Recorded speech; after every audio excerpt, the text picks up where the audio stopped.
she has the legal capacity for marriage.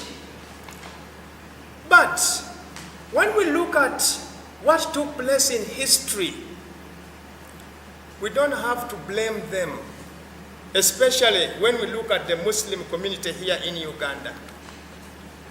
What was the objective then? Because in many cases, it is the objective which determines your conduct. The objective by that time, especially by our forefathers, it was actually survival. Because you know the discrimination that our forefathers passed through. The discrimination against the formal education, among others. The discrimination even in the distribution of the counties, among others. So, their major objective by then, it is how do we survive as the small Muslim community in a secular country. Therefore, there was need for numbers. And if there is need for numbers, there was also need for the protection of the few Muslims who were there from the effect and infiltration of members of other faith.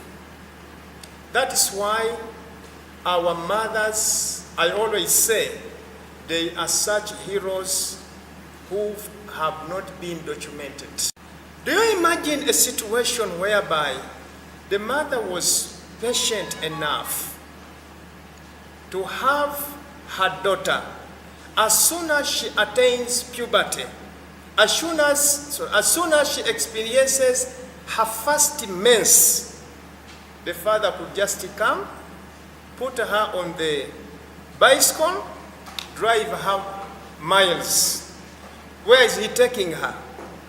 He is taking her to a friend 40 kilometers, 50 kilometers away, so that this daughter can become a second wife to that brother.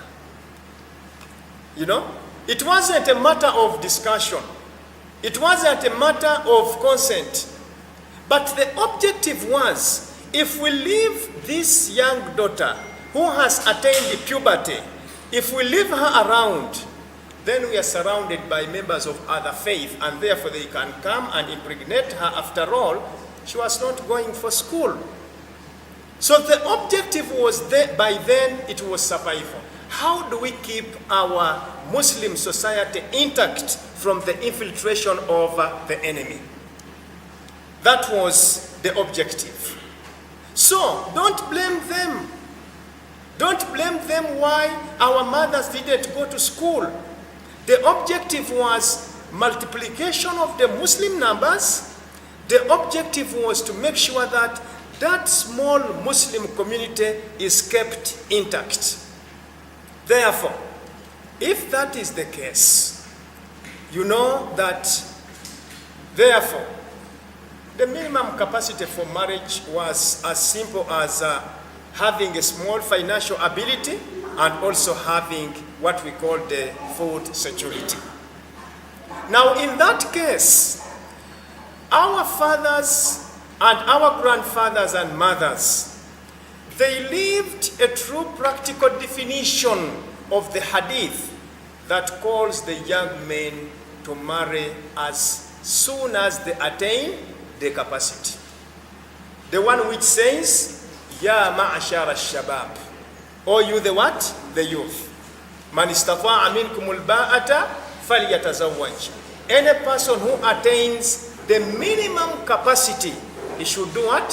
He should get married. So they lived a true practical translation of that. They also lived the true translation and practice of the hadith, whereby the Prophet sallallahu alaihi wasallam called Ali and said that you should never delay 3 things. And one of them, when a young lady attains puberty. So that's it. By the way, this came with an advantage. It came with an advantage that our mothers, their fertility was high, and therefore they could produce more children as compared to the mothers of today. They were starting to produce at an early stage, and therefore they could produce more, and therefore the objective of the multiplication of the members of the Muslim community was being attained. That is the history. Having seen the history, should we continue with that history? What are the contemporary challenges that are facing us now, that are forcing us in order to change the determination of the legal capacity? There are a number of factors. One, education. Now it is no longer acceptable for any responsible citizen to go into marriage except when he has the minimum level of education, at least a certificate, at least a diploma.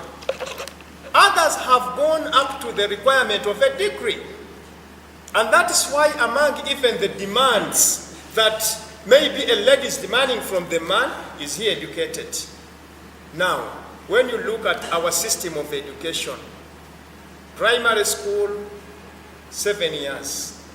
Secondary school, 6. University, 3, 4, 5. It means that the minimum age is going to change because of this factor.